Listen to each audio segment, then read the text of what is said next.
Muy buenos días, este es el programa Conversemos. En esta oportunidad la licenciada Karina Rodman nos cedió este programa a mí y a los licenciados Giovanni Frati y Moisés Galindo, dos destacados juristas de la barra guatemalteca, con quienes estaremos platicando hoy sobre distintos tópicos que giran alrededor del sistema de administración de justicia en nuestro país. Muy buenos días, licenciado Galindo. Muy amable. Licenciado Frati, buenos días. ¿Cuál es la situación actual del sistema de administración de justicia? Licenciado Galindo. Bueno, lo único que tiene de actual con respecto a tal vez hace unos 10 años o 20 años es de que hoy la población guatemalteca está más en contacto realmente con su administración de justicia y tiene la oportunidad de verla en vivo y, valga la palabra, a todo color, a través de los diferentes casos de alto impacto que últimamente se han desarrollado en los juzgados o en los tribunales de Guatemala. Eso de por sí yo considero que es algo positivo, porque la ciudadanía empieza a comprender cuál es realmente la naturaleza de un sistema en el cual tiene tantas dudas y tantas preguntas de que si en Guatemala realmente hay justicia o no hay justicia. Y eso lo vive no solamente el empresario o los abogados que litigamos en los tribunales de justicia, sino que lo empieza a vivir el pueblo en sí, en sus diferentes casos en que se ve en un alto forzoso ante un sistema que no responde a lo que él espera de lo que realmente pretende de su sistema de administración de justicia. Ejemplo, vemos en las madres que acuden a un sistema exigiendo la alimentación o el derecho a alimentos para sus hijos y resulta que nuestro sistema le puede otorgar un derecho de alimentación que tiene la madre y el niño que ha procreado con un varón que es demandado normalmente, pero lo va a tener al año, año y medio, 2 o 3 años, cuando hay una sentencia. Cuando el niño desayunó hoy y va a almorzar posiblemente dentro de 1 hora. Entonces, ¿cómo una madre puede responderle a su hijo que necesita almorzar dentro de 1 hora, que el sistema de justicia le va a otorgar una pensión dentro de 2, 3 años? O vamos por la otra situación en que una persona que consideraba que hacía las cosas dentro de la ley, hacía todo correcto, de repente se ve envuelto en un caso judicial de lo que es el área penal y resulta que primero sale la orden de captura, lo llevan ante un juez y la regla aquí en Guatemala por primera vez le choca a él en vivo y a todo color, porque aquí en Guatemala primero va a la cárcel y si él logra demostrar que es inocente, lo va a sacar del sistema. O lo vemos normalmente también cuando personas que ya están en el proceso judicial se dan cuenta que 3 días que dice la ley para una resolución se convierte fácilmente en 4, 5 o 6 meses. Cuando un proceso según el Código Procesal Penal debía de ser resuelto en 15 días, aquí en Guatemala se puede resolver hasta en 1 año y medio, o una búsqueda de justicia encuentra que su pretensión luego de ser víctima va a ser resuelta dentro de 4 o 5 años. Entonces, esa realidad es la que no ha cambiado después de 10 o 20 años hacia atrás. Lo único que es que hoy lo vive, como dijo al inicio de mi exposición, lo vive a color, a través de los medios de prensa, a través de las redes, a través de la televisión abierta que explica y puede ver el público cómo un juez razona un caso de alto impacto. Aunque no entienda la gente, al final va comprendiendo que ese sistema tiene ciertas cosas que en otros lados para los que hemos tenido oportunidad de ver otros sistemas, solo tiene una respuesta. Y es que justicia en Guatemala no necesariamente se refiere a lo que todos entendemos comúnmente como lo que nos va a pertenecer por derecho natural.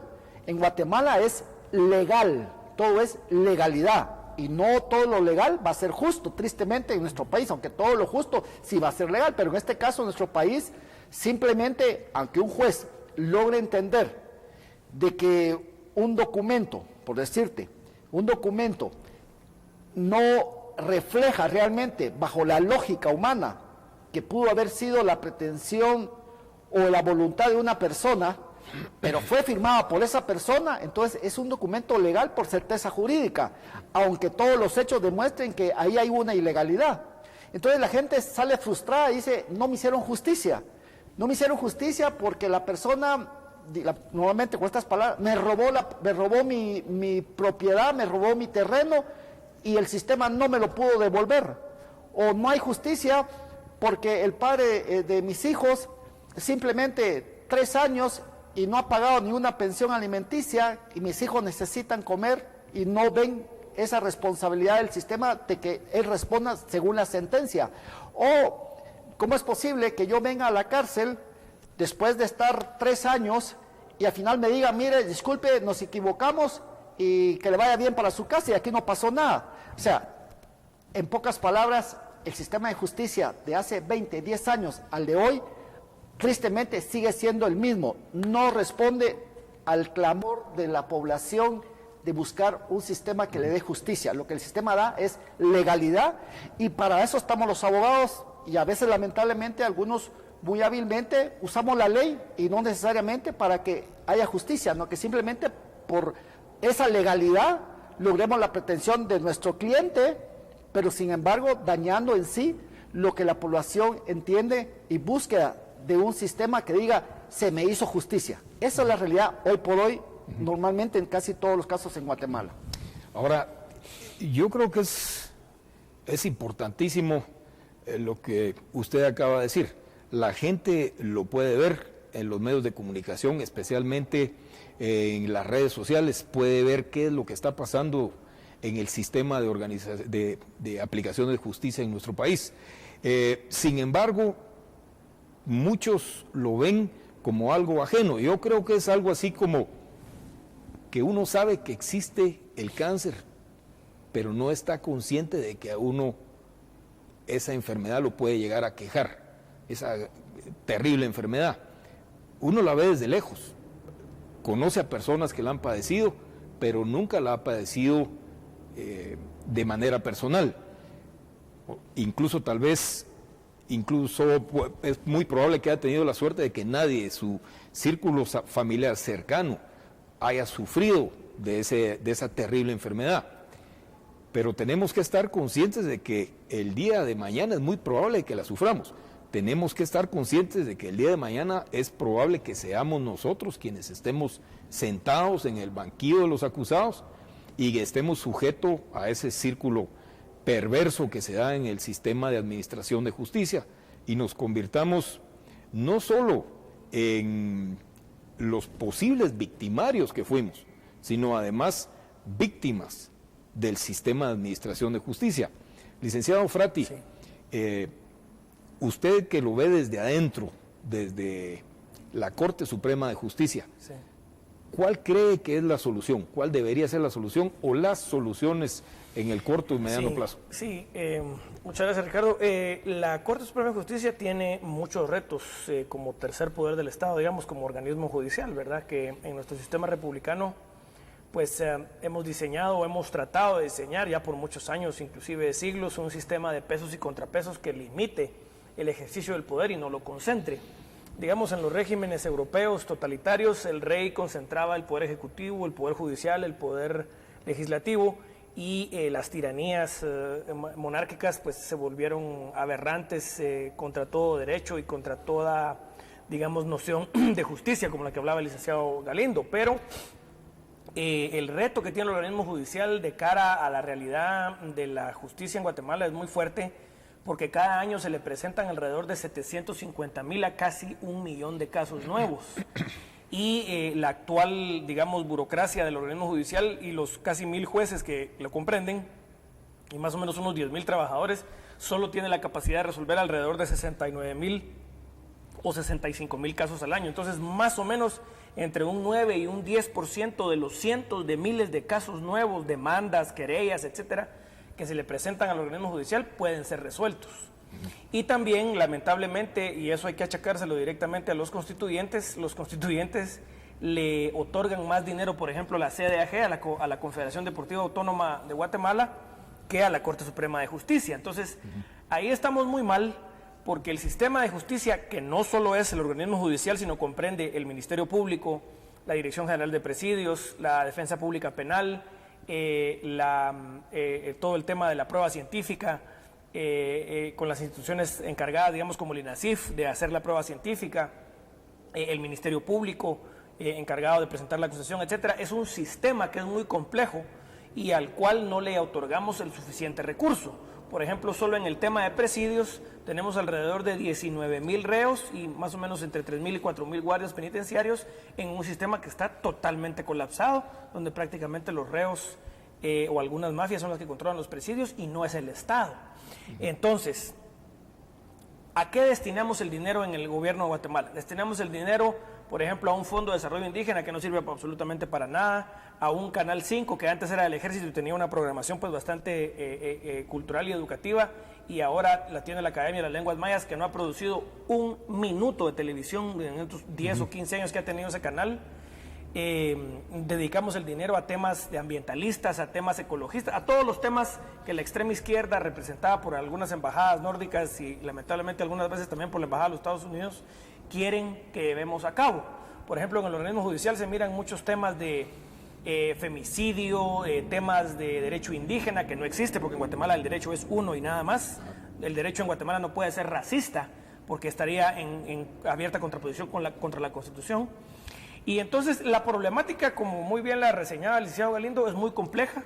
Se le piden milagros al organismo judicial y no se le dan los recursos necesarios, por ejemplo, para tener suficientes juzgados penales en todo el país. Y aunque tuviéramos suficientes juzgados penales, si no tenemos suficientes fiscalías y si no tenemos suficientes científicos o investigadores de la escena del crimen, por ejemplo, en la dirección de la DIJICRI del Ministerio de Gobernación, y si no tenemos control estatal sobre las cárceles, el sistema de justicia, que es esta complejidad que va desde la policía, pasando por el Ministerio Público, pasando por el INASIF, pasando por el organismo judicial y llegando a los órganos ejecutores de sentencia, como son el organismo ejecutivo a través del Ministerio de Gobernación y la Dirección General de Presidios, si no le damos suficientes fondos a toda esa cadena de justicia estatal, entonces tenemos lo que tenemos, que es lo que describe el licenciado Galindo, que es un sistema de justicia al cual aspiramos, porque cualquier civilización occidental como la nuestra aspira a tener un sistema de leyes en la cual poder vivir en paz, porque las leyes son justas, las leyes se aplican y el derecho se respeta. Y entonces lo que tenemos en Guatemala son linchamientos, asesinatos de soldados, asesinatos de policías, una extrema izquierda desbordada que bloquea carreteras, que quema maquinaria, que destruye las inversiones extranjeras. ¿Por qué? Porque no hay ley. Entonces no vivimos en un sistema de ley y orden porque no le entregamos los recursos necesarios a ese sistema y tampoco no lo depuramos. Hay muchos jueces que deben ser perseguidos, hay muchos fiscales corruptos que deben ser perseguidos, hay muchos policías corruptos que deben ser perseguidos por el sistema de justicia, y deben haber fiscales, jueces y operadores de justicia, especialmente investigadores, tanto de la Policía Nacional Civil como del Ministerio Público, que por ejemplo a ellos sí les deberíamos dar carros blindados, protección armada, guardaespaldas, etcétera. Y entonces, ¿qué hacemos? Le damos esos carros blindados y esa protección de carros blindados y de gente armada a funcionarios como diputados corruptos o presidentes o vicepresidentes corruptos o otros funcionarios corruptos, en vez de ayudar al verdadero operador de justicia que se juega la vida en la calle investigando a bandas de asesinos o a bandas de narcotraficantes o a bandas de secuestradores. Entonces, yo diría que lo principal de nuestro sistema es que las prioridades del gasto público de nuestro sistema están muy mal colocadas. Y por eso tenemos un sistema de justicia deficiente aún, aunque también este año, creo yo, ha dado vistas, digamos, de que sí estamos dispuestos los guatemaltecos y queremos apoyar a un sistema de justicia que si presenta pruebas y evidencias, condene a corruptos, como por ejemplo algunos casos de alto impacto que se han visto este año, ¿no? Sí, definitivamente la cara de la justicia ha cambiado, más o menos desde la mitad de este año para acá. Sí. Ahora, la pregunta es, ¿ha cambiado para bien o ha cambiado para mal, licenciado Galindo? Bueno, yo creo que todo cambio tiene que tener algo más positivo que negativo.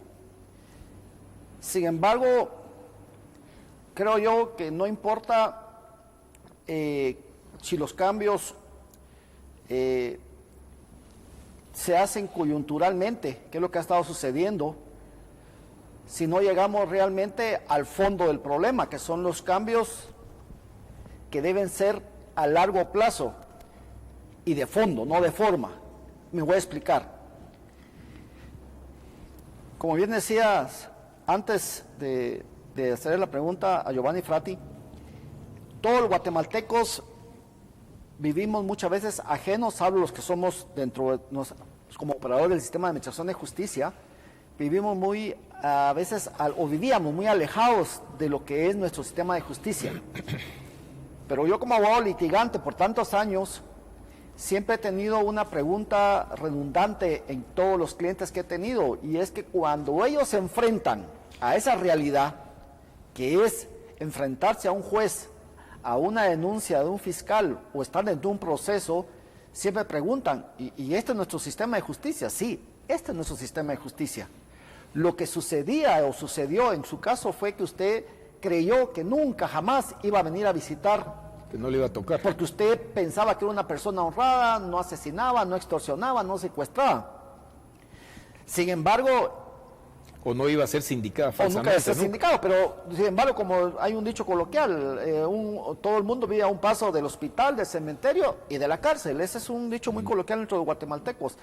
Y realmente en cualquier momento cualquiera puede ser señalado o víctima de ese sistema. Cuando lo ven y dicen, y este es nuestro sistema, como bien decía y escuchaba anoche a una persona decir, cuando mandan a una persona a la cárcel, mandan a una familia a la cárcel, porque va todo el núcleo familiar a sufrir ese calvario que se convierte, en este caso, la justicia penal, como también la justicia de familia, o la justicia civil, porque si alguien sufre el detrimento de su patrimonio y necesita 8, 9, 10, 11 años para recuperar su patrimonio, sufre todo el mundo. Sí. Ahora, ¿cuál es la situación? Yo considero que realmente criticar nuestro sistema lo hemos venido criticando no solamente en este programa ahorita nosotros, ni antes, sino que todo el mundo dice sí, pero ¿cuál es la solución?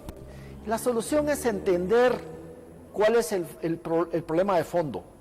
Nuestro sistema es eminentemente legalista, y tenemos que buscar ser un sistema más de justicia. Por eso todo el mundo ve el éxito de Estados Unidos, de Canadá, hacia el norte del Río Grande, y del Río Grande para abajo vemos casi las mismas variables de problemáticas hasta la Patagonia, porque hacia el norte hay un sistema que le llaman el common law, pero ahí sí que yo diría el sentido común, en que la sociedad puede venir e interpretar si se hizo o no justicia en el caso que está observando y viendo. En cambio, nuestro sistema de México para abajo es un sistema tan legal que en el caso de Guatemala estamos un poquito más avanzados, porque hablabas la semana pasada con un periodista español que venía de México y me decía, bueno, en México pues ahí solo se sabe que hay una puerta, que atrás hay un juez, y de repente nadie sabe y sale la sentencia hecha. En Guatemala no, en Guatemala por lo menos podemos escuchar, aunque sea 1 hora, 2, 3, 4 horas, a un juez razonando y fundamentando qué está diciendo y por qué está mandando, por ejemplo, un ejemplo, a un funcionario a la cárcel, o por qué está ligando a unos empresarios a un proceso. Y eso va haciendo como que el pueblo empieza a percibir que, pues, entiende que su sistema de justicia es digerible.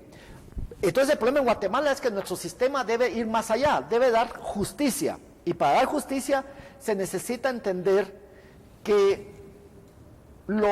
a grandes problemas, soluciones simples. Guatemala debe cambiar su sistema tan legalista que de una u otra forma se ha ido cambiando con el actual Código Procesal Penal que empezó en 1994 a ser ya aplicado en la Administración de Justicia, pero realmente hasta hace unos 3, 4 años en este país se empezaron a exigir que todo fuera realmente de forma oral lo que se solicitara ante los jueces. A pesar que el sistema era oral, se seguía que escrito y escrito. Y no ha cambiado mucho también, porque si vemos hoy por hoy, también hay muchas partes que son por escritas y por escritas. Y uno tiene la lógica, sentido común, que si usted ve que hay un proceso donde hay 10,000 folios, ¿qué tribunal de sentencia se va a leer 10,000 folios de un proceso? A menos que tengan meses para hacerlo. Exacto, y no lo va a hacer. Entonces, ese es el problema, que no hemos entendido que tenemos que dar un salto cuantitativo del sistema realmente escrito a hacerlo realmente oral, de un sistema legalista a un sistema de justicia. Y ese cambio todavía no se ha dado en el país. Sí.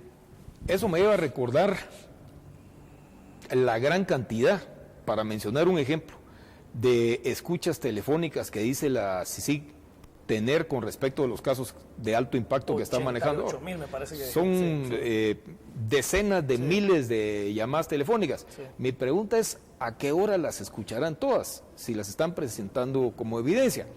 Ahora esto me lleva a preguntar, Giovanni, la CICIG de Iván Velázquez, ¿es un parteaguas? ¿Ha sido positiva? ¿Ha sido negativa? ¿Cómo ha sido manejada? Sí, bueno, yo, para nadie es un secreto, por supuesto que yo he sido un crítico acérrimo de la CICIG desde que se inició con la idea nefasta de Alfonso Portillo y Edgar Gutiérrez de llamarla CICIAX. Para mí la CICIG no es más que una intervención ilegal e inconstitucional en asuntos internos por parte de Naciones Unidas y las embajadas extranjeras. Y yo lo miro más como un ente de control y poder político de las embajadas, precisamente que le dan el dinero a la CICIG para operar y de Naciones Unidas. Y yo lo he llamado en algunos de mis escritos la conquista perfecta, porque han intervenido el sistema de justicia, tienen completamente sojuzgado al Ministerio Público y prácticamente a toda la clase política la tienen aterrorizada, muchos por supuesto con mucha razón, porque hay muchos políticos corruptos y corruptores también, pero no es verdaderamente, creo yo, un intento por implantar la justicia, sino es una fuerza de ocupación, digamos, es un tratado anómalo que no existe en ningún lugar del mundo, que en mi opinión es abiertamente inconstitucional porque viene a suplantar las funciones del Ministerio Público. Pero independientemente de esas consideraciones, digamos, constitucionales que las mantengo, uno esperaría que este señor Velázquez, que digamos, si uno lo investiga, se da cuenta que no es más que otro ideólogo, digamos, de extrema izquierda, así como era Dalanese y como era Castresana, escogidos por estos funcionarios, muchos de ellos extremistas, izquierdistas, que hay en estas embajadas nórdicas y algunas veces en las embajadas norteamericanas, y por toda esta corte, digamos, de funcionarios de ONGs también de extrema izquierda, muchos de ellos exguerrilleros que violaron, asesinaron, mataron, secuestraron, y ahora se quieren poner el tacuche, digamos, de defensores de derechos humanos. Entonces ellos escogen a estos funcionarios para obligar al gobierno de Guatemala a pedir que, digamos, que se renueve la CICIG, y uno esperaría, como digo, que en este último periodo, pues Velázquez de alguna manera ha dado algunas muestras de querer hacer su trabajo de manera correcta, y se han hecho investigaciones en cuanto a contrabando aduanero y corrupción a las más altas esferas del gobierno, digamos, desde el presidente Pérez Molina, Monzón, el secretario de la vicepresidenta, ECO y toda esta línea, digamos, de vistas de aduanas y operadores de aduanas que estaban, digamos, robándose el dinero del IVA de las importaciones y de los aranceles. Entonces, uno esperaría, como jurista, que ojalá y no vayan solo a tener escuchas telefónicas de prueba, y ojalá y tengan una manera de comprobar que el dinero de esos impuestos que supuestamente se robaron llegó a parar a las cuentas bancarias o de alguna manera recibieron, digamos, algún dinero o algún provecho estas personas que están ahora detenidas de esos delitos. Si no se demuestra eso, vamos a estar otra vez, porque ya lo hemos estado varias veces antes, en presencia de otro gran fiasco de CICIG que no tiene la habilidad de demostrar los casos que presenta. Porque te lo pongo muy sencillo, Ricardo. Yo puedo agarrar el teléfono y decir, Ricardo Méndez Ruiz es un secuestrador, Ricardo Méndez Ruiz es A, es B, es C, inventar cualquier delito en contra de tu persona. Que yo diga que se está cometiendo un delito o que hay un delito en relación a otra persona o que dos personas estamos cometiendo un delito y concertándonos para cometer ese delito a través de una llamada telefónica, no es una prueba contundente que demuestre que el delito se cometió. En los delitos a los cuales se les han acusado a los miembros de la línea, que me parece que son cohecho, peculado, defraudación tributaria, etcétera, hay una cantidad de supuestos jurídicos que hay que cumplir para que se materialice lo que el supuesto jurídico del delito dice en la ley. Y a mí me parece, con lo que han presentado hasta este momento, que CICIG lo que tiene son indicios de comisión de delito de defraudación tributaria, de cohecho, de peculado, etcétera. Pero no me parece a mí, por lo menos no lo he visto yo en las actuaciones judiciales, que hayan pruebas contundentes para demostrar esos delitos. Si con este caso de la línea, CICIG viene a, lamentablemente diría yo, tener otro fracaso más y otro fiasco más, se va a demostrar al mundo entero, porque este caso seguramente lo mira el mundo entero, que Naciones Unidas no tiene la habilidad ni la capacidad para perseguir delincuentes, porque Naciones Unidas no fue creada para ser un policía mundial, sino que fue creada básicamente en 1948 para tratar de evitar la guerra, por lo cual también ha fracasado consistentemente por más de 60 años. Hay muchos en Guatemala, especialmente en la izquierda, que se rasgan las vestiduras, que creen que Naciones Unidas es lo mejor del mundo y que va a venir a solucionar todos los problemas. Eso es falso. Los problemas judiciales guatemaltecos y los problemas del sistema penal guatemalteco los vamos a solucionar los guatemaltecos.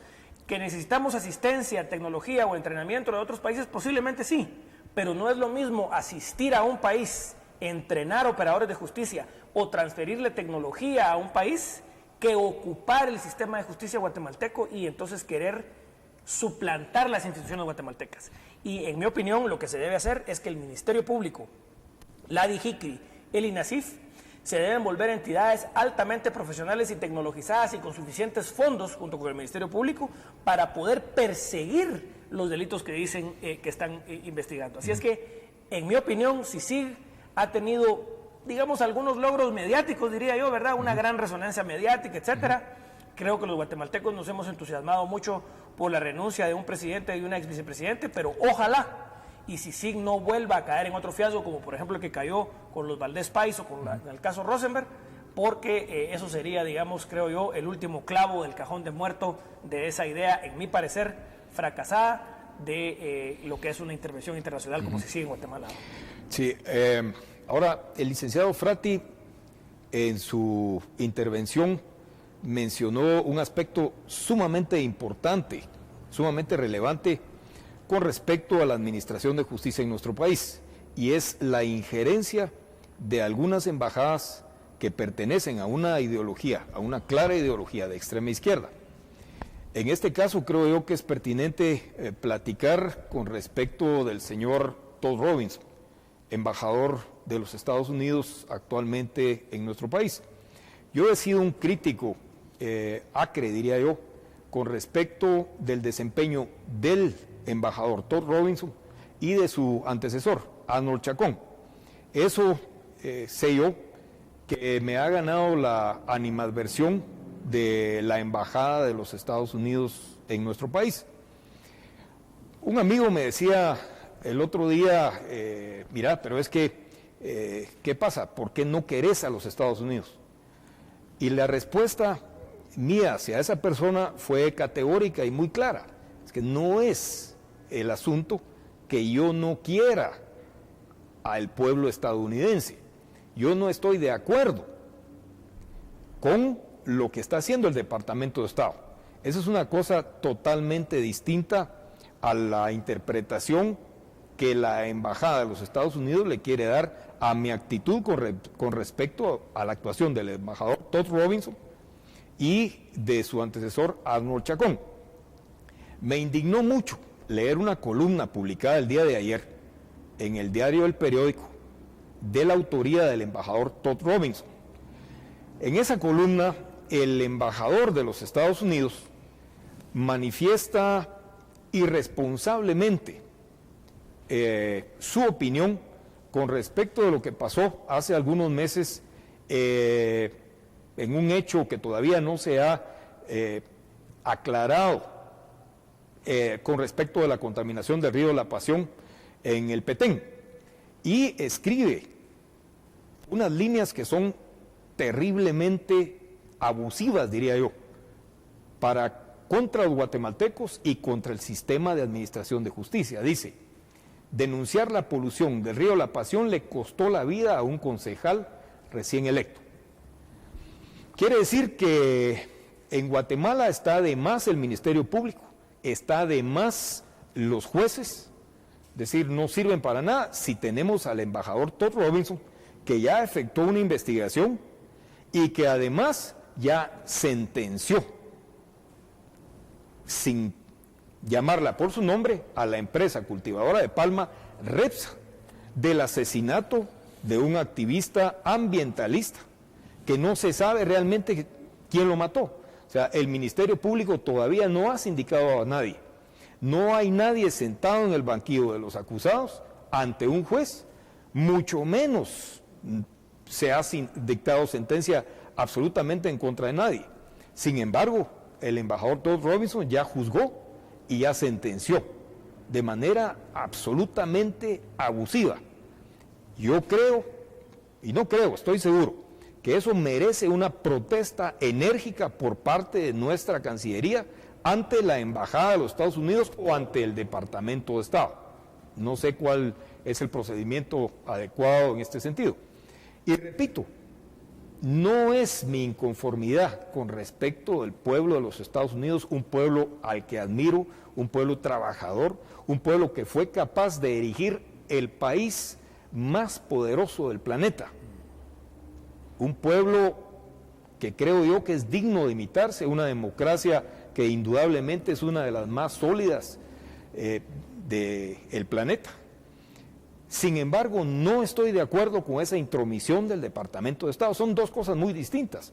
Yo espero con todo mi corazón, yo deseo con todas mis fuerzas que el gobierno demócrata termine el año entrante. Y así como lo deseo yo, estoy seguro que lo desea todo el mundo libre, porque el gobierno del señor Barack Obama le ha hecho un grave daño a la libertad. Tiene al mundo al borde de la Tercera Guerra Mundial. Ellos son los responsables de la crisis terrible que está viviendo el planeta en el Oriente Medio. Realmente, si no estuviera Vladimir Putin al frente de Rusia, el panorama sería totalmente otro.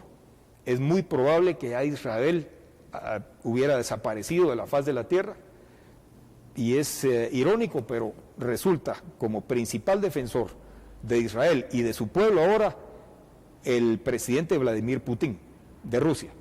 Entonces, ¿por qué los guatemaltecos permitimos esa injerencia abusiva en nuestros asuntos internos? Es cierto, agradecemos cualquier ayuda que sea positiva, agradecemos la ayuda de la Embajada de los Estados Unidos al organismo judicial, como agradecemos la ayuda de cualquier otro país que con su dinero ayudan al sistema de administración de justicia. Pero estamos hablando de una ayuda, no estamos hablando de una compra. Son dos cosas absolutamente distintas. Algún embajador dijo una vez que debido a la colaboración en efectivo que habían dado al sistema de administración de justicia, ellos tenían, y son palabras más, palabras menos, ellos tenían derecho a tener alguna injerencia directa en la manera en la que la justicia se aplicaba. Recuerdo un caso sumamente triste. Para la última audiencia de lo que se conoce como la farsa del genocidio en contra del general Efraín Ríos Montt y el general Rodríguez Sánchez, cuando la sala, y mire usted qué importante es esto, mire el significado que esto tiene. La sala estaba repleta de gente, ya no cabía nadie más. Una amiga mía trató de entrar a la audiencia y el policía de la entrada se lo impidió. Llegó un extranjero y sin decir una sola palabra, el policía le permitió acceder a la sala de audiencias. Cuando mi amiga le reclamó al policía el porqué de su actitud, Este extranjero se volteó y le dijo, porque yo al policía le pago, por eso yo sí puedo entrar. ¿Qué opinión le merece, licenciado Galindo?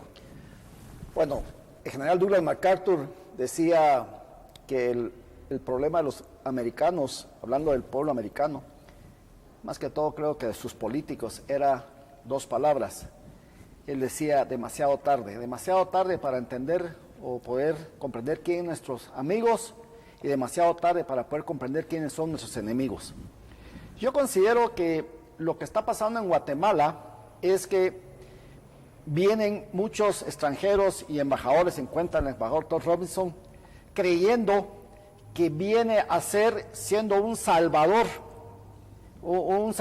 que viene a ayudar las injusticias de un país de tercermundista en el cual, según él, según lo que le han dicho y según lo que él ha estudiado o ha tenido la información, los malos y culpables son los empresarios, los militares, la derecha y todo lo demás son sufridos, pobres y la izquierda que no tiene oportunidad de poderse expresar en un sistema que está totalmente colapsado y entonces necesitan una pequeña ayuda. El gobierno de Estados Unidos, esa pequeña ayuda a través de la CICIG, pues no sé, creo que 90 millones de quetzales al año. 90 millones de quetzales al año que lo hace, como dice aquel, el que paga, manda. Y ya se considera con el derecho de decir, bueno, si estamos nosotros haciendo y poniendo y pagando, pues entonces tengo derecho a exigir cómo se van a hacer las cosas. Pero yo les digo, va a haber una diferencia cuando se va a la CICIG a lo que existe en Guatemala. Sinceramente no creo. Y le voy a decir por qué. Cuando vino el señor Castresana, él tenía el concepto, y esa era la política de la CICIG, que se había que combatir las estructuras criminales. Y los abogados que defendían esas estructuras criminales eran parte de las estructuras. Y él decía, por ejemplo, los abogados que defendían a señalados de tráfico de niños también eran unos traficantes de niños. Los jueces que no fallaban. Cuando cambió a Dalanese, él trajo la política de que las estructuras, los jueces que no accedían por una mala investigación a aceptar las indicaciones en contra de esas estructuras, entonces los jueces eran parte de esas estructuras y ahí van los jueces de la impunidad. Ahora venimos con otro experimento con el señor Iván Velázquez, el cual considera que todo el mundo es culpable al menos que demuestre lo contrario y que debe estar en la cárcel. Y ahorita vemos un sistema judicial en el cual los jueces no se atreven a dar, a pesar de que la Constitución dice que todo el mundo es inocente hasta que no muestre lo contrario, a pesar que la ley del Código Procesal Penal nos mantiene a los guatemaltecos esa presunción y que la cárcel debe ser la última decisión que debe tomar un juez, hoy por hoy todos los jueces y magistrados que conocen los casos de la CICIG, si la CICIG dice vayas a la cárcel, todos a la cárcel. ¿Qué problema tenemos en Guatemala? Que estamos con problemas de hacinamiento en las cárceles y seguiremos teniéndolo y serán más graves porque todo el mundo va a terminar en la cárcel porque la política hoy por hoy del señor Iván Velázquez es que debe estarse todo el mundo, al que él señala, todo el mundo debe estar ya culpable, sin haber llegado a un proceso y sentencia. Entonces, yo te digo, el problema es no entender que no se va a solucionar la problemática de la administración de justicia porque un hombre se considere Superman o todopoderoso, como lo hizo Castresana, en menos sentido del señor Dalanese, ahora bajo una aureola de superhéroe, el señor Iván Velázquez, no van a lograr cambiar realmente el fondo de la problemática del sistema de administración de justicia. El sistema de administración de justicia hubiera salido más barato a Naciones Unidas si, en lugar de tener una misión que no sé cuántos millones de dólares le ha costado otros 8 años, o le va a costar los próximos otros 2, 4, 6, 8 años, no sé. Cuando hubiera sido más simple venir, diagnosticar a través de los abogados que litigan y conocen la problemática, a través de los jueces que conocen la problemática y ver y hacer los cambios que se necesitan para cambiar de ese sistema tan legalista, tan cerrado, que lo que busca es una seguridad jurídica, pero al final es tan cerrado que se olvida de un factor que es importante, dar justicia al que le pide y cambiar a un sistema un poquito más a lo que se conoce en Estados Unidos como ese common law, de que realmente la gente va y encuentra justicia a sus pretensiones. Yo considero que si no cambiamos el fondo de esa legalidad a la búsqueda de justicia, habrá pasado aquí 8, 10, 12 años la CICIG, habrán pasado un Todd Robinson o 4 o 5 más Todd Robinson, y al final el problema en Guatemala seguirá. Ahora, con respecto de lo que acaba de decir, necesito volver aquí al tema del embajador Todd Robinson y sus declaraciones. Ha habido una merma, se ha minado la autoestima de los guatemaltecos, de algunos guatemaltecos, porque yo creo que no todos somos así. Hay muchos guatemaltecos que tienen su autoestima, ese nacionalismo que todo ciudadano de cualquier país del mundo debe guardar y debe preservar. Se ha minado, y principalmente ha sido minada por organizaciones de extrema izquierda. Ahora, mi pregunta aquí, con respecto de su intervención, es ¿qué fiscal del Ministerio Público y qué juez se va a atrever a contravenir al embajador de los Estados Unidos en el caso del asesinato de esta persona en Sayaché? Y aquí es importante ir también a la responsabilidad que tiene la empresa que está siendo sindicada por el problema de la contaminación del río La Pasión. Me refiero a la empresa Repsa. Ellos no han hecho uso, según mi criterio, de todos los instrumentos que la ley les pone en las manos para defenderse con respecto a estas agresiones. Y aquí me voy a una publicación que hace algún tiempo hizo el licenciado Rafael Maldonado en las redes sociales, en la que se indica de manera directa a los cultivadores de palma por el asesinato de este señor, de este ambientalista en Sayaché. Un abogado de Calas, me parece. Sí, Rafael Maldonado. Sí. Y podemos ver, ahí está la publicación. Rafael Maldonado el 18 de septiembre publicó: la palma africana en Guatemala ya no solo mata peces, ahora empezó a matar gente. Es una acusación directa, sumamente seria, y yo tengo entendido que en Guatemala existen gremiales organizadas de cultivadores de palma que ya debieron haber procedido judicialmente en contra de este señor. Pero ¿qué pasa? Pertenece a esa extrema izquierda, intocable, blindada por esas embajadas de izquierda también, como la de los Estados Unidos. El señor embajador Todd Robinson no está haciendo más que eco de lo que el licenciado Maldonado publicó en esa oportunidad en su Twitter. Una cosa sumamente seria. Ahora, licenciado Frati, ¿qué hay que hacer? ¿Qué es lo que tenemos que hacer? Sí, yo lo que creo... Suena una pregunta demasiado simple para un tema tan amplio y complejo. Pero es una pregunta válida y habría que preguntarle al señor Robinson qué cree él que viene a hacer a Guatemala, pues porque, digamos, él es un embajador. Él está aquí por el beneplácito del gobierno de Guatemala. Él aquí es un huésped, no es el dueño del circo ni el dueño de la finca, digamos, ¿verdad? Habría que recordarle eso primero a él y a todos los embajadores, especialmente a los embajadores europeos.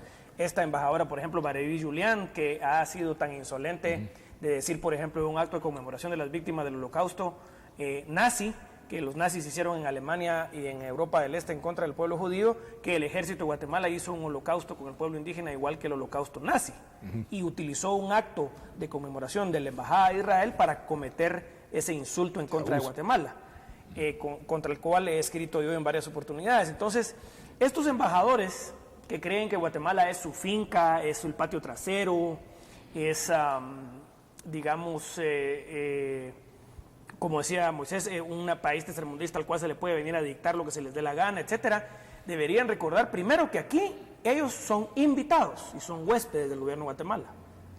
En cualquier momento se les puede declarar non gratos y se les puede expulsar. Número uno. Número dos, no es función del diplomático de ningún país decir si hay o no culpables o inocentes en un procedimiento judicial guatemalteco, primero. Y segundo, le recuerdo al señor embajador, que parece que está muy interesado en el caso del río La Pasión, que ya hay noticieros que han reportado que ya regresó otra vez la fauna acuática al río La Pasión, y ya están los pescadores del río La Pasión empezando otra vez a sacar peces de ese río. Entonces, por ejemplo, Si al final de la historia de este juicio o de este procedimiento judicial se demuestra que, por ejemplo, por una creciente y por un agua enlodada, los peces se asfixiaron y por eso murieron, y entonces fue una cuestión de una creciente por lluvia, y no este sórdido caso de, digamos, envenenamiento que todo el mundo dice como que ya lo hubieran demostrado, ¿verdad? Porque ninguna persona todo resultó el mundo intoxicada. habla del malatión y habla de un tonel de malatión, de una pipa de malatión, y ya la Palmera, me parece, ya inclusive demostró que ellos no utilizan ese agroquímico en sus cultivos. Entonces, ¿qué le va a pasar a la credibilidad de la diplomacia norteamericana cuando se demuestre en ese caso, por ejemplo, que es una creciente y un enturbiamiento del agua lo que ahoga a los peces porque se inunda de lodo el río y por eso se mueren todos esos peces? O que se demuestre, por ejemplo, que este señor murió, como se ha dicho en ciertos círculos, debido a un problema absolutamente ajeno de la contaminación del río La Pasión. Así es. Entonces habría que recordarles a estos diplomáticos que la diplomacia es precisamente eso, es el arte de saber estar en un país sin primero alienar a la población de un país por insolencias o intrometimiento en asuntos internos. Porque si no lo reconocen estos embajadores, les recuerdo que el artículo 2 o 3, me parece, de la Carta de Naciones Unidas obliga a todos los Estados miembros de Naciones Unidas a respetar los asuntos internos de los otros países miembros. Un procedimiento judicial sobre un supuesto caso de contaminación es, por excelencia, un asunto interno, en el cual el embajador de los Estados Unidos ni ningún otro embajador tienen ningún pito que tocar en ese entierro, porque ese es un procedimiento judicial que debe ser resuelto por un fiscal, por un juez y por los abogados que defienden a las empresas o a las personas que se resulten acusadas, si es que resultan acusadas. Ahora, Giovanni, un término muy interesante, entrometimiento en nuestros asuntos internos. Sí. Moisés, ¿qué va a pasar en enero con el juicio por la farsa de genocidio? Y me refiero a esto porque si en algún proceso judicial se ha observado un circo internacional, ha sido en el juicio por genocidio, por esa farsa terrible que todos los guatemaltecos estamos sufriendo y por la que nos quieren condenar falsamente. ¿Qué va a pasar en enero? ¿Cuál es el estatus del juicio? Yo considero que el problema es que no entendamos los guatemaltecos que nuestra problemática solo la vamos a solucionar nosotros. Y tenemos la capacidad, si tenemos la voluntad de hacerlo, ¿ah? 1. 2, que no va a ser ni las buenas intenciones o las malas intenciones de embajadores o de extranjeros los que van a resolver la situación de la Administración de Justicia en Guatemala. Yo le he dicho, nuestros jueces y magistrados en este momento deben analizarse en el mediano y largo plazo, porque tarde o temprano va a tener que ser analizada esta época de Administración de Justicia con nombres y apellidos, y posiblemente va a tener que deducirse responsabilidades, y lo más grave es el juzgamiento de la historia, porque lo que aquí no ha faltado no es conocimiento, porque hay jueces y magistrados que tienen maestrías, tienen doctorados, aquí, y conocen la ley, conocen la Constitución, los tratados internacionales. Lo que simplemente no han tenido es el valor, y es lo que un día les va a exigir la historia en Guatemala, el valor de aplicarla, y aplicarla en igualdad al que realmente debe ser aplicada, tanto para una tutela judicial efectiva para la víctima o aún para el sindicado. Este juicio en enero nos demuestra y que lamentablemente la Administración de Justicia en Guatemala está politizada, aunque hoy por hoy vivimos la judicialización de la política.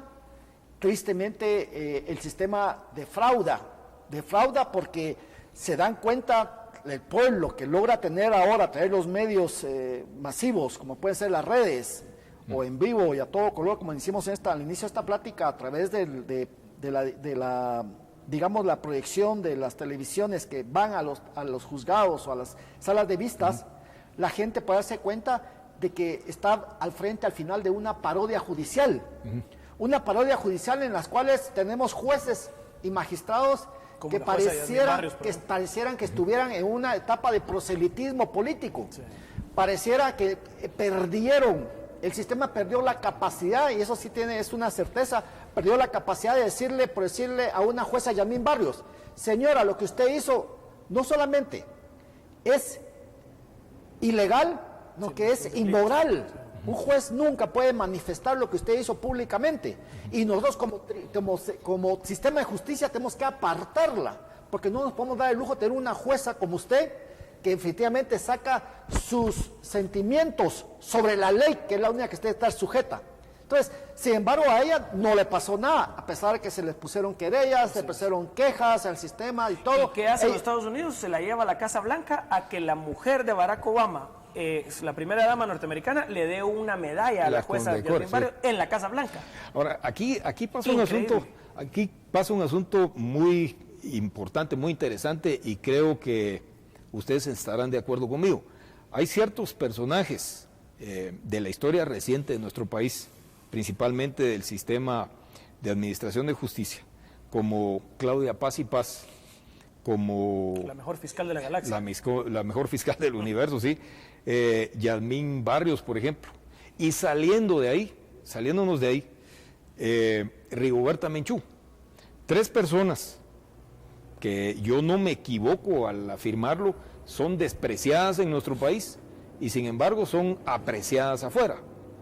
Ahora, desafortunadamente eso trae consecuencias funestas para nuestro país. Apreciadas afuera por la izquierda norteamericana, porque no creo, por ejemplo, que el Partido Republicano o la derecha europea o la derecha norteamericana estén de acuerdo con que, por ejemplo, el periodista Alan Nain, que es un periodista que ha estado, me parece, aquí en estos estudios, quiera ese periodista, que es un periodista de extrema izquierda, de un medio que se llama Democracy Now! En Estados Unidos y de WOLA, enjuiciar al gobierno de los Estados Unidos por el genocidio en Guatemala, porque ese es, en última instancia, el tiro, digamos, o el objetivo de la extrema izquierda norteamericana, que apoya a la extrema izquierda guatemalteca en esa farsa. Es primero lograr la condena del gobierno guatemalteco y después lograr la condena del gobierno norteamericano. Y los funcionarios como George Shultz y los funcionarios del gobierno de Ronald Reagan por ese supuesto genocidio que jamás sucedió en Guatemala, porque lo que hubo en Guatemala fue una contrainsurgencia en la cual el ejército se gana la buena voluntad del mundo indígena. El mundo indígena se da cuenta que el ejército no es el asesino que dice la guerrilla, se crean las aldeas modelo, se crean los polos de desarrollo, se crean las patrullas de autodefensa civil, la población indígena en masa se voltea con el ejército, las patrullas de autodefensa civil se voltean en contra de la guerrilla y así se derrota a la guerrilla. Eso es lo que sucedió en realidad. Sí. Es importante aquí, ya que el licenciado Frati lo mencionó, traer a colación quién es el periodista Alan Nairn, que estuvo como invitado en uno de los programas de la licenciada de Rodman recientemente. Él cubrió el enfrentamiento armado interno en Guatemala en 1982. Sí. Precisamente estuvo en Guatemala en el Triángulo Ixil. Custodiado por el ejército. Custodiado por el ejército, e incluso tengo entendido que también reporteó del lado de la guerrilla. O sea, sí, él vio las dos partes en uno de los lugares en donde el enfrentamiento armado fue más cruento. Sí.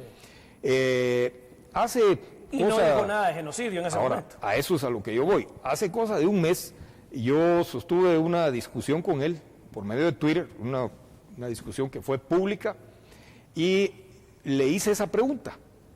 ¿Por qué en 1982, cuando publicó su reportaje, él jamás mencionó la palabra genocidio, como no lo hizo absolutamente nadie?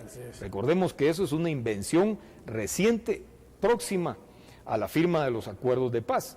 Sin embargo, cuando supuestamente ocurrió esa mentira, nunca nadie mencionó la palabra genocidio. ¿Y qué hizo el señor Nairn? Se quedó callado, ya no me respondió, no tuvo ningún argumento.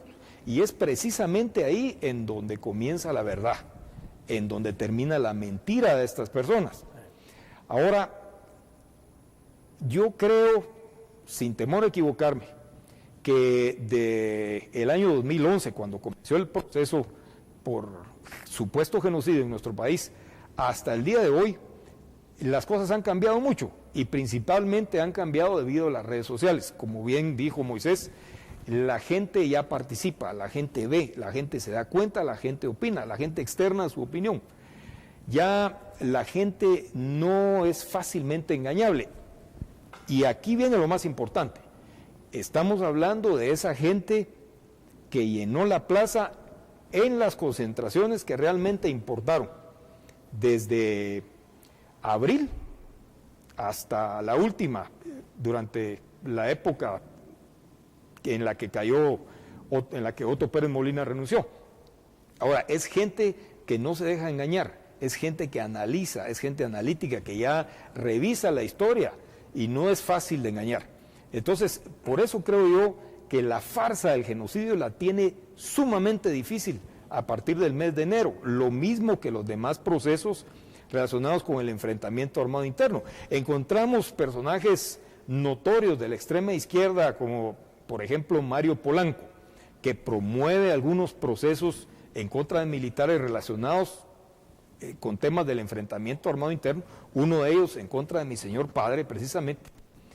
Y pregunto yo, ¿qué solvencia tiene el señor Mario Polanco para constituirse en querellante cuando el señor Polanco está siendo sindicado por el Programa Nacional de Resarcimiento, es decir, la institución que se dedica a pagar dinero en efectivo a supuestas víctimas del enfrentamiento armado interno, cuando Mario Polanco está sindicado, como digo, por esa entidad, por el delito de estafa, por falsificar supuestamente documentos de supuestas víctimas del enfrentamiento armado interno? Entonces, ¿qué solvencia moral tiene? Vemos atrás de esa lucha por destruir a nuestro país a personajes como Helen Mack. Helen Mack es una persona, y no me canso yo de decirlo, que prostituye la muerte de su hermana. En un libro escrito por el excomandante del Ejército Guerrillero de los Pobres, Gustavo Porras Castejón, él nos narra en una de sus páginas que el excomandante de la ORPA, Rodrigo Asturias, le platicó a él con respecto de que le había confirmado a la señora Helen Mack que el señor Beteta, que está guardando prisión desde hace más de 20 años, no fue el asesino de su hermana. Entonces me pregunto yo, ¿qué credibilidad moral tiene la señora Helen Mack para tener en la cárcel a una persona que ella sabe que no es responsable del asesinato de su hermana por más de 20 años? Esa gente es la que está llevando a Guatemala al abismo. Ahora dicen que yo tengo un discurso confrontativo y que tengo un discurso que estimule el odio. No, mi discurso es simplemente la verdad. Yo digo la verdad y además la digo con pruebas en la mano. Entonces, ¿qué es lo que va a pasar? ¿Qué es lo que va a pasar a partir de enero? ¿Qué es lo que va a pasar con la CICIG? Y volviendo al tema de la CICIG, Moisés,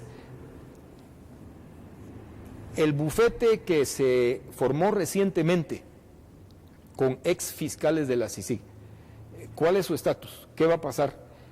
Según su criterio como abogado, ¿pueden litigar aquí? ¿No deberían hacerlo? ¿Qué va a suceder o qué debería pasar? A mí me decían si yo lo consideraba una amenaza a mi ejercicio profesional, el que unos extranjeros que se habían dado la oportunidad de colegiarse en Guatemala para ejercer como fiscales de la CICIG ahora fueran abogados de un bufete. Yo le digo, mire, habemos casi 25,000 abogados en Guatemala y en Guatemala ejercer la profesión no es de un día para otro. Hay que trabajarla duro, hay que ser constante, hay que conocer el sistema. Así que yo consideraba, en mi caso personal y de muchos abogados, no es una amenaza. Yo creo que ellos tienen derecho a trabajar, es un derecho humano universal. Lo que me parece simplemente que demuestra que la CICIG se come a sus mismas criaturas, y eso nos da una muestra de cuál es realmente en el fondo lo que es la CICIG. Pero si ellos, como CICIG, no previeron ese caso, es problema de la CICIG y de los otros abogados. Tal vez entramos en el campo de la ética, pero eso ya será un problema que sinceramente yo creo muy poco puede repercutir en los casos de alto impacto, porque la CICIG no necesita de un bufete especializado para salvar los casos que tiene, porque esos casos están tan mal armados, tan falta de fundamentos que se caen sin necesidad de un bufete especializado. Simplemente si se aplica la Constitución y la ley de la República, muchos de los señalados, no digo todos, van a salir libres.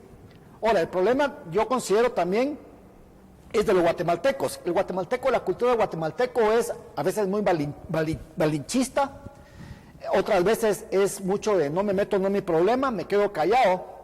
Y eso ha hecho que pareciera que la izquierda tuviera una gran fuerza y la hace valer mucho con la embajada americana o las embajadas europeas, pero el pueblo de Guatemala no se le engaña, porque el pueblo de Guatemala tal vez no hace valer su voz, pero cada 4 años se recuerda que esa izquierda le tiene el problema que tiene en la sociedad y la castiga. Le tiene esa deuda. Exacto, o sea, hoy si uno ve a uno a la izquierda, de extrema izquierda, hablar y decir y que aquí que hubo genocidio, tal vez la sociedad se queda callada, pero la cobra cada 4 años. Y es lo que no ha entendido la izquierda en Guatemala.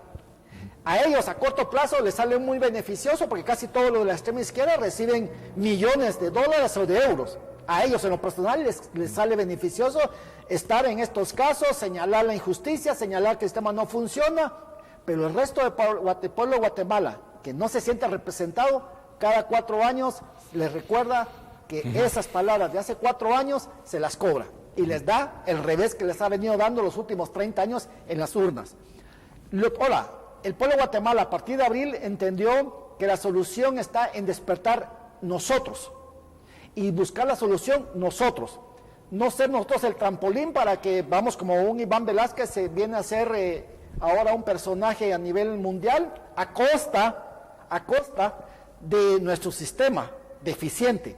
O lo más grave, yo digo, de nada vale que la CICIG resuelva 99.9 de los casos que tiene, si en el punto 1 o un caso se demuestra que hay una injusticia, y hay más de un caso en que hay más de una injusticia. Como por ejemplo, compra de testigos, ¿verdad? Que han hecho porque entonces ahí se perdió toda la legitimidad de una, digamos, de un ente respaldado por Naciones Unidas, que no pertenece a Naciones Unidas, pero en fin, eso es el monstruo que se les ocurre a los de la izquierda. La ingeniería social de los de la izquierda, a través de Edgar Gutiérrez, y en este caso avalada por el señor Portillo y luego sumado por el señor Stein y Frank Larrey en su momento, al final tenemos lo que tenemos, pero al final de cuentas todo lo que el ser humano provoca forzadamente de esa manera es un fracaso a mediano y largo plazo. Por eso la CICIG va a ser un fracaso. Y los guatemaltecos vamos a tener que entender que tarde o temprano tenemos que asumir nuestra responsabilidad y hacer los cambios que el sistema necesita. Y lo podemos hacer porque tenemos gente que está educada, que se ha preparado, que ha sido capacitada en el país y fuera del país, y tenemos las capacidades para poder hacer esos cambios. El sistema se puede cambiar, y se puede cambiar a lo que la sociedad hoy por hoy exige, y una sociedad que hoy necesita rapidez, y esa rapidez el sistema no logra darle respuesta. Responder.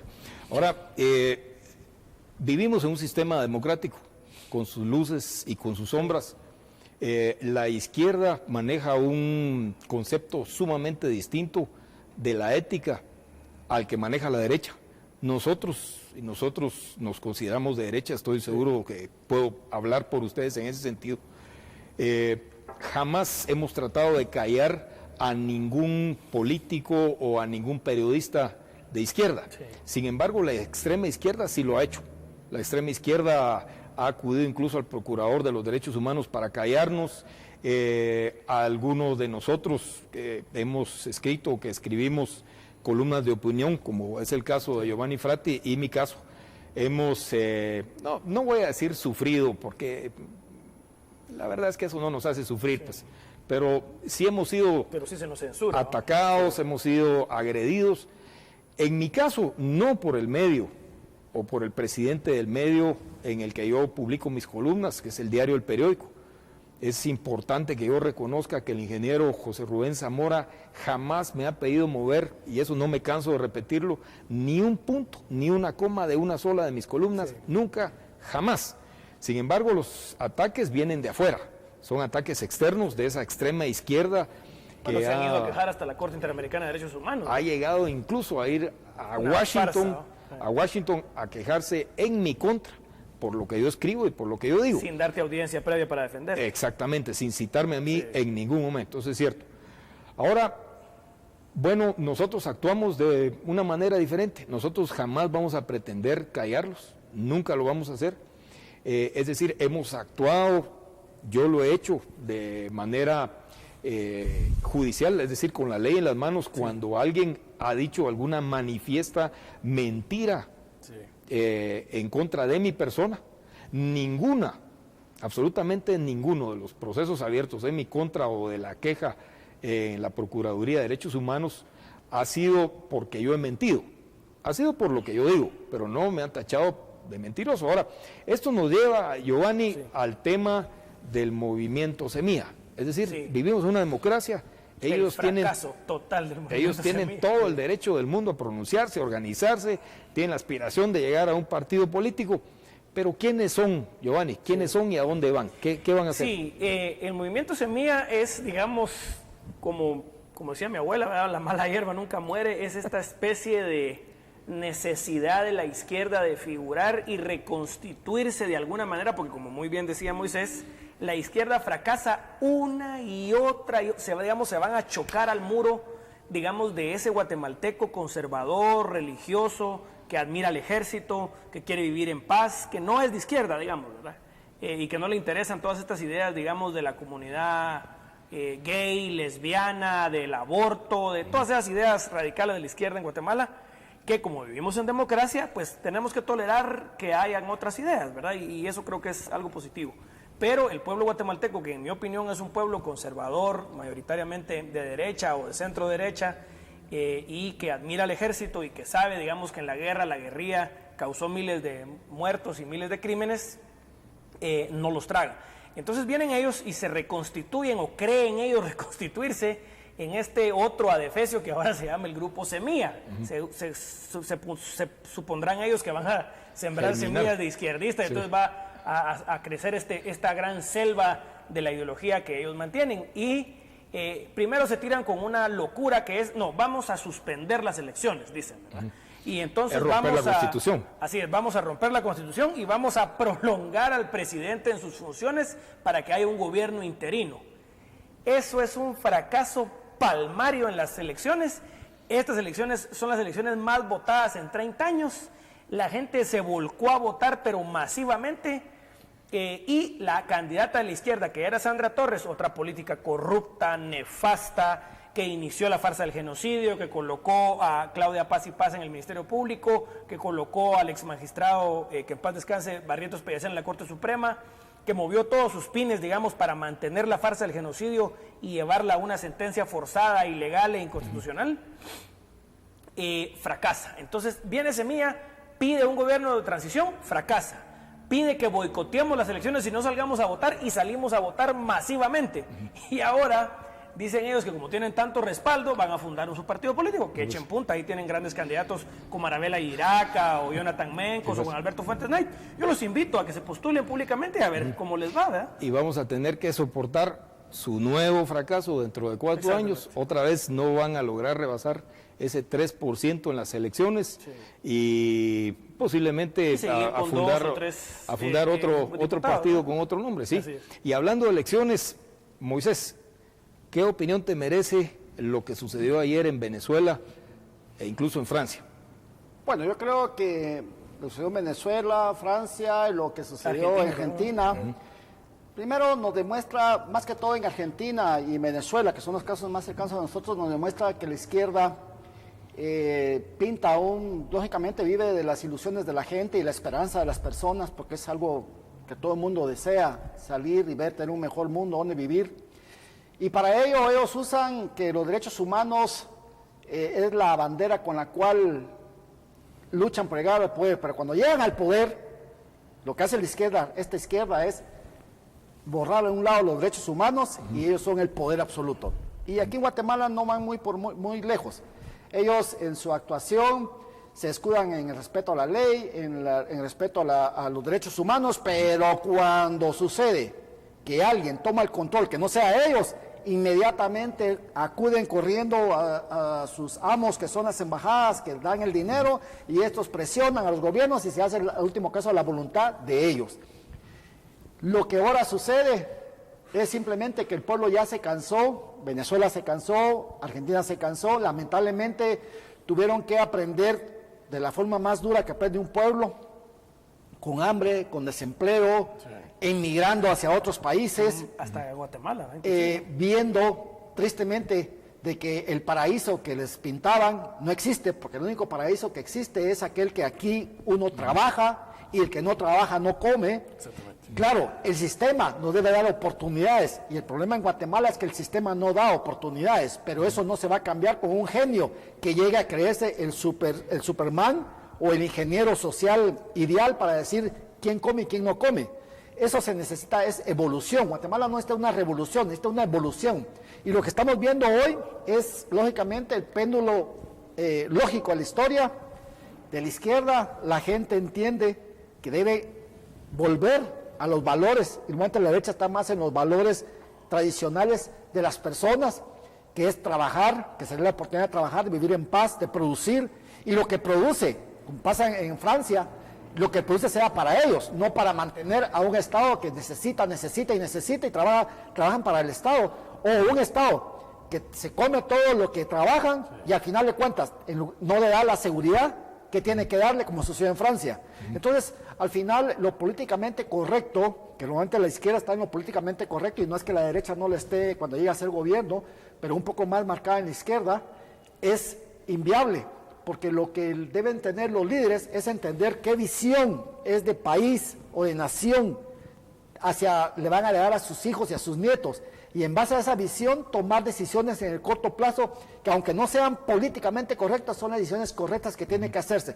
Eso existe en la historia reciente. Hubo una Margaret Thatcher, hubo un Ronald Reagan que hicieron lo que tenían que hacer en su momento, y el país y los nietos a sus pueblos. Exacto. Sí. Ahora, con respecto al tema de la corrección política, que tanto daño le ha hecho a nuestro país, me gustaría saber, Giovanni, ¿cuál es tu criterio con respecto del poco conocido presidente electo Jimmy Morales? Y digo poco conocido porque resulta ser casi un misterio para los guatemaltecos. ¿Quién es él? ¿Se ha ido perfilando alguna figura del presidente electo durante las últimas 2 semanas? Sí. Nos hemos ido formando una idea de más o menos qué puede ser de su gobierno, qué podemos esperar de él. ¿Qué esperas de él? Sí, bueno, un poquito antes de entrar al tema del presidente electo, yo también quisiera decir que hay otra miopía terrible de esa izquierda alrededor de Naciones Unidas y de las ONGs, y es que tal vez si había ganado alguna, digamos, popularidad pública Velázquez, se da cuenta uno de la miopía que tiene la izquierda al no tener contacto, porque como no trabajan o lo único que hacen es vivir de ONGs y no saben lo que significa generar un puesto de trabajo, arriesgar uno capital, tener que pagar una planilla a fin de mes. Entonces viene el señor Velázquez y propone aumentar impuestos.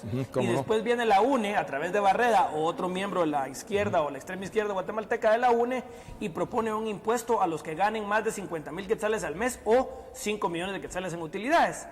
Que lo único que va a pasar con ese impuesto, si se llega a promover o a implementar, es que ese costo se le va a trasladar al consumidor final, que siempre es el que paga todos los impuestos. Entonces, y que no es ilegal tampoco. Así es. Esta gente es tan miope que inclusive el mismo ICEFI, que es este think tank de gente, muchos de ellos de Semilla también, estos genios del análisis político guatemalteco, que proponen este impuesto, y que la única idea que tiene ICEFI es subir impuestos, y le susurran al oído a Velázquez: mire, ahora es el momento, porque hay tanta popularidad con el tema de la corrupción, proponga un nuevo impuesto. Y se les viene encima la opinión pública, hasta Prensa Libre, que es un medio muy importante, hace un editorial diciendo: es una locura si se admite que en Guatemala se está robando el gobierno 19,000 millones de quetzales, proponerle a los guatemaltecos que pagamos impuestos todavía más impuestos. O sea, de ese tamaño es la miopía política de esta gente, ¿no? Ahora, Giovanni, no es la medida de Iván Velázquez o la sugerencia de Iván Velázquez que con seguridad se va a transformar en un impuesto. No que es algo ilegal, sí, y afuera de su mandato, porque en su mandato no está proponer impuestos. Totalmente de acuerdo, pero no es una medida o una opinión populista. Por supuesto. ¿Verdad? Entonces es lo que hace, supongo yo, que ahora Velázquez creerá que él es Superman o el nuevo presidente de Guatemala o otro presidente interino como los que quiere Semilla, y dice: no, sí, hay que pagar más impuestos. Entonces, ¿cómo pueden ser estas personas de alienadas o de falta de contacto con la realidad, que a un pueblo que lo están torturando los corruptos y a los cuales se les roban entre 19,000 y 20,000 millones de quetzales al año en corrupción, tener la desfachatez y ser tan caradura de venirle a pedir a esos ya guatemaltecos que pagamos más de 56,000 millones de quetzales más impuestos? Es que es algo políticamente increíble, ¿verdad? Yo te quiero decir, La CICIG desarticuló una famosa línea que, digamos que se robó 3 millones de dólares. Sí. Pero la CICIG no ha ido por esos 17,000, esos 3,000 millones de dólares que es la evasión, es la evasión en las aduanas, 3,000 millones. O sea, 3 millones, pues qué bien que lo hayan hecho. Pero ¿dónde están los 3,000 millones? De evasores. Y si no entramos, ellos no entran a combatir esos 3,000 millones, ¿cómo le van a pedir a Guatemala que dé más? Que se siguen evadiendo. Se siguen evadiendo. Así es. Y yo te quisiera agregar, antes de que contestara la pregunta sobre el presidente Jimmy Morales, yo digo, el presidente Jimmy Morales, es cierto, los guatemaltecos lo escogimos porque al final de cuentas creo que no había de otra. Sin embargo, ¿quién es el responsable de que no había de otra? Y fue la CICIG con Iván Velázquez. Que se puso Porque ellos tenían el conocimiento desde abril de 2014, un mes antes de las elecciones, que había un problema con los famosos problemas de leaks, en la cual lamentablemente, según yo percibo, pasaban trayendo al señor Alejos, pero no lo quisieron a tocar, porque iban a tocar a Sandra Torres. Ellos la protegieron. Porque si la CICIG en abril hubiera ido por el señor Alejos, que tiene la presunción de inocencia, hubiera de hecho un tremendo daño a la candidatura de la señora Sandra Torres. Ella se hubiera caído. Pero guardaron ese expediente hasta después de la segunda vuelta. Y decía hace un año el señor Iván Velázquez que los tiempos judiciales no son iguales a los tiempos políticos. Bueno. Y aquí se ve que sí. Ellos jugaron con los tiempos judiciales para que hasta el día domingo en que Sandra Torres pierde ante Jimmy Morales, sacan esa acusación. Lunes, feriado oficial, al día siguiente acusa. Entonces prácticamente la CICIG de Iván Velázquez sí metió sus manos en el proceso electoral al dejarnos a escoger lamentablemente entre Jimmy Morales y la señora Sandra. Posiblemente si hubiera sido en mayo, un escenario otro hubiera sido, y posiblemente no hubiera sido ni siquiera Jimmy Morales el presidente hoy. Jimmy Morales es el presidente hoy porque todos los guatemaltecos tuvieron que escoger, lamentablemente, entre una izquierda que no, y el único que quedaba. Entonces, sí, Jimmy Morales es el resultado, lamentablemente, de la manipulación de Iván Velázquez con la CICIG en el proceso electoral. Creo que es un análisis que definitivamente hay que hacer. ¿Qué habría pasado? Si Sandra Torres se hubiera derrumbado debido a un trabajo bien hecho por parte de la CICIG y sin la intención de interferir en la política partidista, sin la intención de protegerla a ella, indudablemente habrían subido como espuma otros candidatos, Suri Ríos y Alejandro Yamatei y algunos otros más. Entonces, definitivamente hubo un manoseo, yo lo veo de esa manera por parte de CICIG, para beneficiar a Sandra Torres. Ahora, importante, creo yo, alguna vez lo dije en este programa, fue determinante para la victoria de Jimmy Morales también la campaña negra que se hizo en contra de él con respecto de una relación con el ejército que en realidad no tenía. Entonces, la respuesta de decenas de miles de excomisionados militares, patrulleros de autodefensa civil, especialistas, soldados, oficiales y sus familias fue ir a votar por el candidato de los militares, entre comillas, que realmente no lo era. Pues hay 3 diputados con él que realmente no marcan la diferencia y no tienen un mayor control o una mayor relación con el ejército en situación de retiro o en servicio activo, pero son cosas que hay que analizar. Es un pan que hay que echar al mastate de la experiencia, ¿verdad? Pienso yo. Y yo diría lo siguiente, es que lo que no ha entendido la izquierda es que después de 30 años de estar en ese ataque contra el ejército de Guatemala, no logran bajarle ese 75 y hasta 82% de aceptación de la población. Porque ahí se va lo que yo digo, cuando lo que es justo va más allá de la legalidad. Y el pueblo de Guatemala, por justicia, sabe que su ejército lo defendió. Claro. Y que hubieron 4.500 que su ejército le dio la oportunidad de vivir en una sociedad que bien o mal es la que tenemos y no la que hubieran querido como la de Nicaragua que vivió, una sociedad totalitaria, o la que vivieron en Cuba. Entonces al final tenemos que entender que ese gran trauma de esa izquierda radical, no entender al final de cuentas que no es peleando contra el pueblo como se lo van a ganar.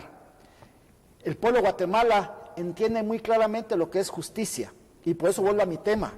Debemos de ir más allá de lo que dice la ley, porque la ley aquí en Guatemala hay leyes tan inteligentes, hechas por aquellos que levantaron el dedo, porque muy probablemente les pagaron 50,000 pesos debajo de la mesa, no leen los proyectos, levantan la mano y tenemos cada ley que nos tiene como nos tiene. No es con leyes, es entendiendo que vamos a tener un sistema que nos dé justicia, y la justicia se va más allá de lo que dice la ley.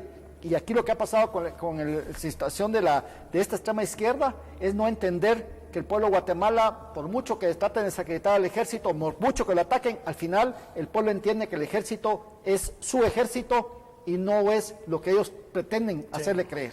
Pero regresando a tu pregunta, Ricardo, del presidente electo, yo creo que el presidente Morales, ojalá y no vaya a desperdiciar ese mandato que le dio la población, ¿verdad? Yo creo que ojalá también entienda que no necesariamente ganó él por ser un gran líder político, sino ganó por el enorme rechazo que tiene Sandra Torres entre el electorado, especialmente el electorado de clase media urbana y clase media rural urbana, ¿verdad? Porque también hay un gran voto, digamos, urbano-rural, que son las nuevas ciudades, digamos, Coatepeque, Quetzaltenango, Carchac, las grandes ciudades, digamos, que han tenido un gran crecimiento económico, toda la costa sur, que ahora tienen un voto de clase media cada vez más informado, cada vez más lector, cada vez con teléfonos inteligentes, cada vez mejor informado. Entonces, yo creo que el presidente Morales tiene un reto muy grande adelante de sí. No creo, lamentablemente, que tenga muchos cuadros capacitados para gobernar. No ha anunciado su gabinete, no creo que lo vaya a anunciar tampoco. Lo que se tiene información es que mucha gente a la cual se les han ofrecido cargos en ese gobierno han declinado y han preferido no aceptar. Y algunos han dicho, puedo aceptar, pero solo si usted me enseña quién es el resto de su gabinete y realmente quién está atrás de usted. Entonces hay muchas dudas en cuanto a Morales. Morales, digamos, políticamente es un desconocido, tal vez como comediante o como actor sea una persona conocida en ese ámbito, digamos, de su carrera artística, pero no es una persona conocida en el mundo político. Entonces el mundo político lo mira de manera reacia y lamentablemente pues algunos cuadros no muy buenos, como este señor Lam, por ejemplo, que ha sido acusado, digamos, de plagiarista, se han acercado a su equipo de gobierno, y entonces lo que uno esperaría, porque obviamente yo no le deseo el fracaso a ningún político, especialmente a ningún presidente es nuestro nuevo fracaso también, o electo, así es, porque todo el país se ve afectado por ese fracaso, es que ojalá y el señor Morales tenga la humildad de llamar a su alrededor a cuadros competentes, a cuadros que sepan de política, a cuadros que representen, digamos, a una derecha o a una izquierda honrada y honesta, digamos, no a cuadros políticos corruptos, pero yo no lo miro. Hasta el momento no miro yo, digamos, una conformación de un gabinete de gente competente. Se han querido publicar, digamos, algunas noticias de que CACIF o alguna gente, digamos, en el sector privado organizado estaría tratando de crearle un gabinete. No sé si se va a dejar, digamos, aconsejar o se va a dejar llevar. Y lo peor, eso sí, que nos podría pasar es que entonces oiga a su vicepresidente, que es Yafet Cabrera, que es un hombre marxista de izquierda, ex rector de San Carlos, y entonces volvamos a tener lo que ha sido el fracaso de todos los gobiernos en estos 30 años, que son gabinetes gallo-gallina, ¿verdad, Ricardo? Gabinetes donde ponen a alguna gente de derecha, a mucha gente de izquierda, y por quedar bien con las embajadas o con la comunidad internacional empiezan a hacer políticas de izquierda en vez de políticas que son las políticas necesarias que necesita el país, que es básicamente combatir al crimen, balancear el presupuesto y tener finanzas públicas transparentes. Yo tuve la noticia la semana pasada de que el señor Neri Rodenas estuvo a punto de formar parte, si no del gabinete, por lo menos estar al frente de una importante secretaría en el gobierno de Jimmy Morales. Otro miembro de la extrema izquierda de la Oficina de Derechos Humanos del Arzobispado. A la izquierda de la izquierda. Así es. Y Jimmy Morales tuvo la sabiduría para saberlo, para poderlo hacer a un lado. Creo que fue la decisión correcta. Ojalá. Importante que él sepa y que tenga presente que la gente que votó por él votó por un gobierno de centro derecha. Es decir, no tiene... Contra Sandra Torres. Contra Sandra Torres de izquierda. O sea, no tiene el derecho de decepcionarnos a los votantes. Otra vez. No lo puede hacer, de nuevo. Ya no hay otra oportunidad. Creo que con Otto Pérez Molina topó la historia. Jim Morales es la última oportunidad y de ahí no sé qué va a pasar si él llega a fracasar. no me queda más que darle las gracias por haberme permitido este tiempo en la mañana. Tengo que agradecerle también a la licenciada Karina de Rothman su amplitud de criterio. En este programa es muy común ver gente de todo el espectro político de nuestro país, gente de la extrema izquierda, gente de la extrema derecha, gente moderada, ver campesinos, empresarios. Creo yo que eso es la democracia reflejada en un medio de comunicación. Desafortunadamente no es una cosa muy común en nuestro país, por algo hay que empezar, por algún punto hay que empezar. Creo que Beacanal y su directora Karina Rothman están dando un gran ejemplo en ese sentido. Muchísimas gracias a los invitados. Gracias, Ricardo.